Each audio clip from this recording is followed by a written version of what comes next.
वैशाख शुक्ला पूर्णिमा 14 मई 2014 को जम्बूद्वीप स्थित स्वर्णिम तेरहदीप जिनालय का 8वां प्रतिष्ठापना दिवस था।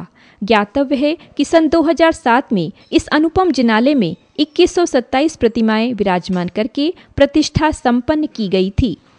परम पूज्य धर्मालंकार आचार्य श्री रैण सागर जी महाराज सत्संग एवं परम पूज्य गणनी प्रमुख श्री ज्ञानमती माताजी सत्संग की मंगल सानिध्य में 13 मई 2014 को रथ यात्रा निकाली गई। आप देख रहे हैं इसी रथ यात्रा के कतिपय दृश्य।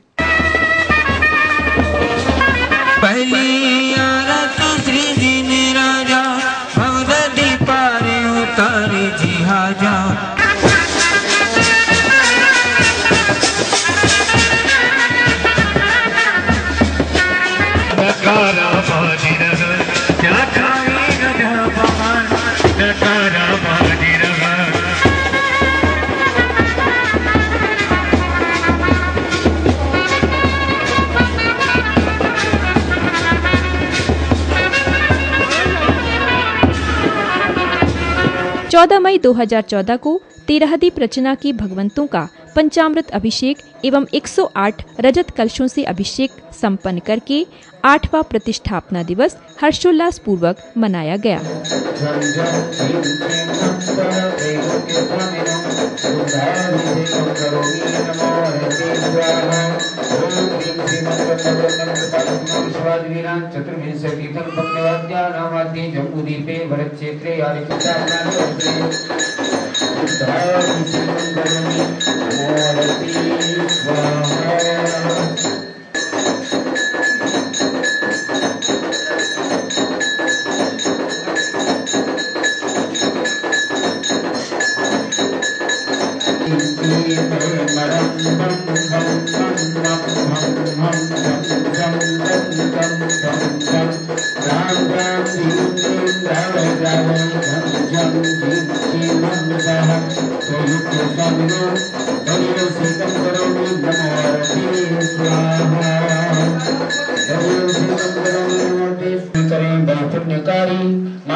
त्रैलोक्यनाथ जिनका अभिषेक करके चतुष्कोण कलशे अभिषेकम करोमि नमोरते स्वाहा।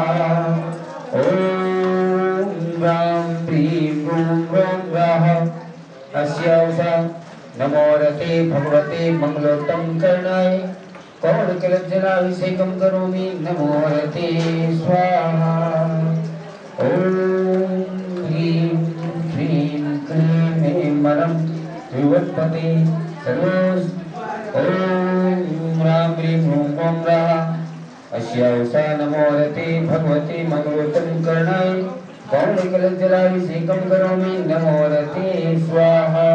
सर्वदर्शनावन् कर्म सर्ववेदीय कर्म सर्वमहनीय कर्म सर्वायुः कर्म सर्वनाम कर्म सर्वगोत्र कर्म सर्वंत्राय कर्म सर्वक्रोधम सर्वमानं सर्वमायां सर्वलोभं सर्वमोहं सर्वरागं सर्वद्वेषं सर्वगजभयं सर्वसिंहभयं सर्वाग्निभयं।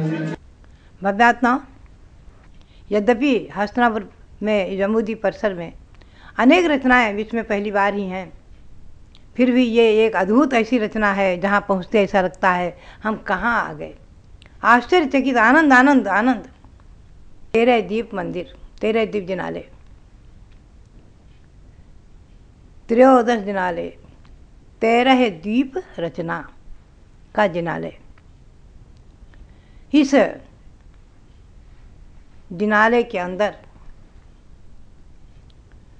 64 बाई 64 का ये मंदिर, इसमें 13 द्वीप की रचना है। जम्बू द्वीप को आदि लेकर 13 द्वीप तक 458 जिन मंदिर हैं। मैं विस्तार से पहले भी आपको सुना चुकी हूँ, फिर कभी सुनाऊंगी। अभी संक्षेप में ही आप सुन लीजिए दर्शन करते समय। मध्य लोक में 458 जिन मंदिर हैं अकृत्रिम। जम्बू द्वीप में 78 जिन मंदिर हैं अकृत्रिम, 16 सुमेरु पर्वत के, 4 गजदंत के, जम्बू वृक्ष और सालमनी वृक्ष के 2, 6 कुलाचल के, हिमन, महाहिमन, निषद, नील, रुक्मी और शिखरी, 16 बक्षार पर्वतों के, चित्रकूट, नलिनकूट आदि, और 34 हैं विजयार्थ पर्वत के। 34 कर्मभूमि है जम्बूद्वीप में, एक भरत के, एक ऐरावत के और 32 विंध्य की। तो 34 विजयार्थ पर्वत हैं, उनमें बीचों बीच में 6 खंड का विभाजन करने वाले, उन पर अकृत्रिम जल मंदिर, ऐसे ये 78 जल मंदिर जम्बूद्वीप में हैं। इसी प्रकार से जम्बूद्वीप को घेर कर लवण समुद्र है। तो यहाँ जम्बूद्वीप विस्तार से 150 बाई 150 फुट में है, और यहाँ 13 द्वीप रचना में जम्बूद्वीप मात्र 8 फुट में है, छोटा है। तो यहाँ पर 78 जल मंदिर तो दिखाए गए हैं। आगे लवण समुद्र है, छोटा, दूना न होकर लगभग 1.5 फुट का। उसके बाद है धात्ती खंड। धात्ती खंड में 2 विभाजन हो गए, पूर्व धात्ती खंड, पश्चिम। पूर्व धात्ती खंड में भी विजय मेरु है, वहाँ भी इसी प्रकार से जम्बूद्वीप के समान 78 जल मंदिर, और पश्चिम धात्ती खंड में भी 78 जल मंदिर।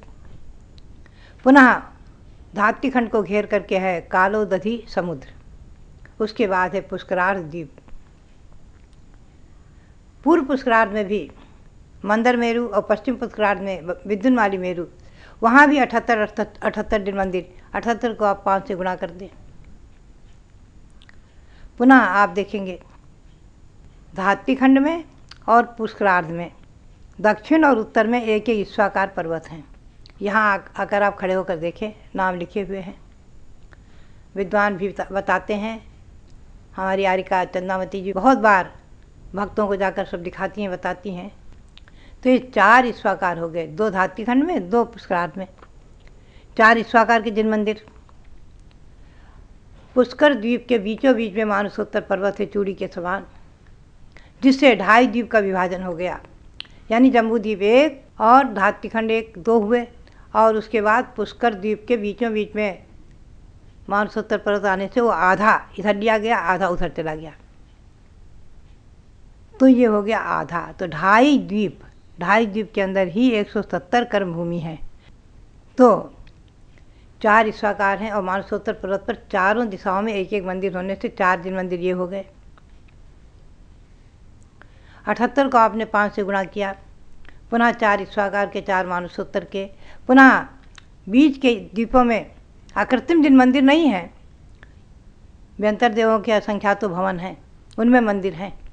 ज्योतिर्वासी विमानों में असंख्यातों मंदिर हैं, लेकिन अकृत्रिम जल मंदिर, शुद्ध मंदिर नहीं है, देवों के निवासों में हैं। तो इसलिए बीच के द्वीप यहाँ गौण किए गए हैं। अब आप पहुँचे 8वें द्वीप पर, नंदीश्वर द्वीप। नंदीश्वर द्वीप में चारों ही दिशाओं में अंजनगिरी, दधमुख, रतिकर पर्वत, 1 अंजनगिरी, 4 दधमुख पर्वत और 8 रतिकर पर्वत, 13 पर्वत हैं, उन पर एक एक जल मंदिर। तो 52 जल मंदिर हो गए। पुनः 9वें और 10वें द्वीप में भी अकृत्रिम जल मंदिर नहीं है ये। 11वें द्वीप के बीचों बीच में कुंडल पर्वत है, उसमें भी चारों दिशाओं में 4 मंदिर। पुनः 12वां द्वीप छोड़ दीजिए, 13वां द्वीप में और रुचकवर द्वीप है, उसके बीचों बीच में भी रुचकवर पर्वत है, चूड़ी के समान, उस पर भी 4 मंदिर हैं। तो नंदीश्वर के 52 जल मंदिर, कुंडलगिरी के 4 जल मंदिर, रुचकवर पर्वत के 4 जल मंदिर, सब मिलाकर के 458 हो गए। ये 458 जल मंदिर यहाँ 13 द्वीप रचना में दिखाए गए हैं। स्वर्णिम सुंदर मंदिर हैं, इनमें एक एक प्रतिमाएं विराजमान हैं। आकृतिम जल मंदिरों में 108 प्रतिमाएं हैं, मानव स्तंभ है, मंदिर के परकोटे में स्तूप हैं, चैत्य वृक्ष हैं, एक एक चैत्य वृक्ष के आश्रित परिवार वृक्ष हैं 1,40,119, और सब में चारों दिशाओं में एक एक प्रतिमाएं आदि, बहुत प्रतिमाएं हैं, लेकिन यहाँ तो एक एक प्रतिमा दिखाई गई। कभी सैकड़ों मीलों की जगह को लेकर के, और यदि 13 द्वीप की रचना बनाई जाए तो भी पूरी रचना जो है शायद संभव नहीं है। ये तो हो गए 458 जल मंदिर 13 द्वीप तक। पुनः आप देखेंगे यहाँ देव भवन है 821। इनका वर्णन मैं विस्तार में नहीं करूँगी। जैसे उदाहरण के लिए आप समझें, हिमवन पर्वत पर 11 कूट हैं, तो एक में तो सिद्धायतन कूट पर जिन मंदिर और 10 में देव भवन, देवों के भवन, उनमें जिन मंदिर हैं। तो देव देवी अपने अपने नाम के वहाँ रहते हैं अपने परिवार से बहुत। तो जम्बूद्वीप में भी 123 देव भवन दिखाए गए हैं, वैसे 122 हैं, एक बाहर है अनावृत यक्ष का। और यहाँ 821 देव भवन दिखाए गए हैं बहुत, सभी नहीं दिखाए गए। हिमवन महाहिमवन आदि 6 कुलातिनों के जम्बूद्वीप के बाहर, धात्य खंड पुष्करार्ध में मानसोत्तर पर्वत में, कुंडल पर्वत और चकोर पर्वत में हिस्साकार के ये देव भवन दिखाए गए हैं। विजयार्थ के देव भवन केवल भरत और ऐरावत के दिखाए गए हैं, विदेहों के नहीं, वहाँ केवल मंदिर दिखाए गए। तो बहुत ही कम हो गए देव भवन। 821 देव भवन है, उनका विवरण है। आप यहाँ आए तो अच्छी तरह आपको बताया जा सकता है।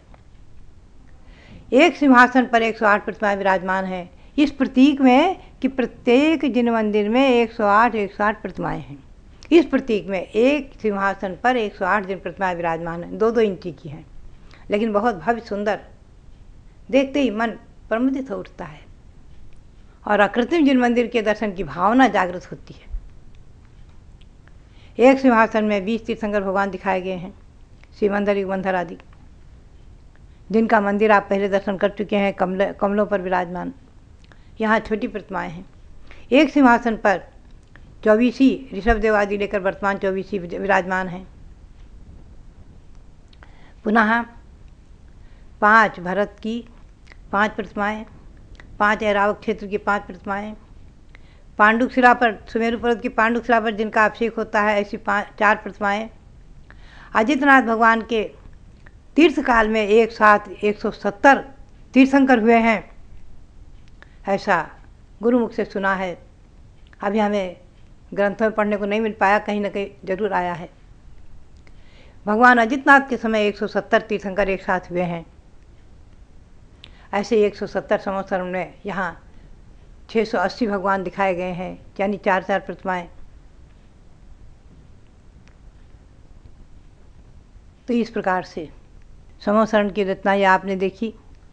और 5 भरत की प्रतिमाएं, 5 भरत क्षेत्र की 1-1 प्रतिमाएं, 5 ऐरावत क्षेत्र के भगवंतों की 1-1 प्रतिमाएं, सुमेरु पर्वत की 4 पांडुक शिलाओं पर जो भगवंतों के अभिषेक होते हैं, ऋषभदेव, पांडुक शिला पर ऋषभदेव का, पांडुकमला पर विदेह क्षेत्रीय भगवंतों का, रक्ता शिला पर ऐरावत क्षेत्र के भगवंतों का, और रक्त कमला शिला पर पश्चिम विदेह के भगवंतों के अभिषेक का। ऐसे 4 शिलाओं में 4 भगवान, ऋषभदेव, शिवंदर स्वामी, सुबाहु स्वामी और वीरसेन भगवान, उनकी प्रतिमाएं हैं। अजितनाथ के समय मैंने बताया 170 तीर्थंकर एक साथ हुए, तो उनकी एक प्रतिमा है। और एक शासनपति, जिनके शासन में हम और आप रह रहे हैं, जिनके शासन में हमने और आपने सम्यक दर्शन पाया है, रत्नत्रय पाया है, संयम पाया है, देशवृत्ति अनुवृत्ति बने हैं, बहुत से महाव्रती हैं, ऐसे भगवान महावीर स्वामी की, ऐसे कुल मिलाकर के मध्यलोक की 458 जिन प्रतिमाएं, देव भवनों की 821 प्रतिमाएं, एक सिंहासन पर 108 प्रतिमाएं, और एक सिंहासन पर 20, एक सिंहासन पर 24 प्रतिमाएं, और समोसरणों की 680 प्रतिमाएं, और 16 प्रतिमाएं, कुल 2127 प्रतिमाएं यहाँ इस त्रयोदश जिनालय में विराजमान हैं। उनकी वंदना, उनका पुण्य कैसा है। पद्म पुराण में आचार्य की भाषा में मैं आपको सुनाऊं, भट्टारक द्वितीय आचार्य रविसेन, उन्हीं के शब्दों में आप देखिए, वो कह रहे हैं कि द्वितीय भट्टारक, द्वितीय आचार्य जब भरत को उपदेश दे रहे हैं, रामचंद्र के भाई भरत को जब उपदेश दे रहे हैं, तो वो जिन दर्शन की महिमा को बता रहे हैं। फलम स्यानात् चतुर्थस्य षष्ठस्योद्यान मात्रतः अष्टमस्य तदारंभे गमने दशमस्य तु आदि। यानी मंदिर में दर्शन करने के जाने के लिए केवल भावना, मंदिर जाना, 2 उपवास का फल मिल गया। जाने का उद्यम 4 उपवास का, 3 उपवास का फल हो गया। जाने का आरंभ 4 उपवास मिल गए, 4 उपवास का फल, और चल पड़े 5 उपवास का फल। कुछ दूर पहुँचे 12 उपवास का फल, बीच में पहुँच गए मंदिर के और अपने घर के बीच में पहुँच गए तो 15 उपवास का फल। मंदिर का दर्शन हो गया, सामने मंदिर दिख गया। दृष्टम जिनेन्द्र भवनम भवतापहारी। जिनेन्द्र भगवान के मंदिर का दर्शन ही संसार के ताप को दूर करने वाला है, शिखर का दर्शन। 1 महीने के उपवास का पुण्य फल मिल गया और मंदिर के आंगन में पहुँचे, प्रवेश किया, मंदिर में प्रवेश किया, दरवाजे में प्रवेश किया, 6 महीने के उपवास का फल मिल गया। द्वार में प्रवेश किया, ऐसा एक तो मंदिर का प्रांगण होता है बड़ा, उसमें, और फिर मंदिर के दरवाजे में घुसे तो 1 वर्ष के उपवास का फल, 3 प्रदक्षिणा दी, 100 वर्ष के उपवास का फल। और जिनेन्द्र भगवान के मुखकमल का दर्शन किया तो 1000 वर्ष के उपवास का फल मिल गया। यहाँ जम्बूद्वीप के सामने ये उपवास का फल लिखाया है मैंने, इसलिए कि लोग पढ़ें और जम्बूद्वीप के इस प्रकार से दूर से दर्शन करें, अंदर प्रदक्षिणा दें, उसका फल क्या है। कई बार यहाँ जम्बूद्वीप प्रदक्षिणा की प्रतियोगिता भी होती है, तो प्रदक्षिणा देते ही 100 उपवास का फल और जिनेन्द्र भगवान के मुखकमल का दर्शन किए, 1000 वर्ष के उपवास का फल और भगवान की स्तुति की। दर्शनम देव देवस्य दर्शनम पाप नाशनम दर्शनम स्वर्ग सोपानम दर्शनम मोक्ष साधनम। भगवान का दर्शन स्वर्ग के लिए सोपान सीढ़ी है और मोक्ष के लिए साधन है। दर्शन जिनेन्द्राणाम पाप संघात कुंजरम शतधा भेद मायाति गिरिर वज्र हतो यथा। जिस प्रकार से मैंने बहुत बार सुनाया है, हनुमान जन्मजात बालक माँ की गोद से गिर पड़ा, विमान में लेकर जा रही थी अपने मामा के साथ, जंगल में जन्म हुआ था, इसमें निर्जन जंगल में मामा के साथ जा रही थी विमान में बैठकर अंजना। बालक गिरता है, पर्वत चूर चूर हो जाता है, इसीलिए उसका नाम है श्री शैल वज्रांग बली। तो जैसे वज्र के गिरने से पर्वत चूर चूर हो जाता है, उसी प्रकार से भगवान के सामने स्तुति करने से, उनके दर्शन से कर्मरूपी पर्वत शतधा भेद मायाति गिरिर वज्र हतो यथा। ये धवला की पंक्तियाँ हैं, सठखंडागम ग्रंथ की पंक्तियाँ हैं। यहाँ भी इसी प्रकार से कहते हैं कि अनंत फलम आपनोति स्तुतिम कुर्वन् स्वभावतः नहीं भक्तेर जिनेन्द्राणाम विद्यते परमोत्तमम। भव्यात्माओं, भगवान की स्तुति करने से अनंत उपवास का फल मिल जाता है, अनंत उपवास का फल। जिनेन्द्र भगवान की भक्ति से बढ़कर संसार में, तीनों लोक में और कोई भी उतना फलदायी नहीं है। कितनी महिमा भव्यात्माओं। ये 13 दीप त्रियोदश जिनालय, 13 दीप के मंदिरों का दर्शन, भगवंतों का दर्शन, अद्भुत रचना का दर्शन अनंत अनंत उपवास फल को देने वाला है। ये आचार्य की वाणी है, ये अतिशयोक्ति नहीं है, ये प्रलोभन नहीं है, ये वास्तविकता है। आप अपने अपने मंदिरों में दर्शन का नियम करें। जिनके दर्शन का नियम नहीं है, मैं तो कहूँगी मेरा प्रवचन सुनने वाले सब आज संकल्प करें, नियम करें, कुछ भी हो 24 घंटे में एक बार जिनेन्द्र भगवान के मंदिर का दर्शन अवश्य करूँगा। मंदिर के दर्शन का नियम सब लोग लें, मैं आपसे और कुछ भी त्याग नहीं कराती। मंदिर के दर्शन का नियम करें, अनंत अनंत उपवास के फल को प्राप्त करें। यही प्रेरणा और मंगल आशीर्वाद।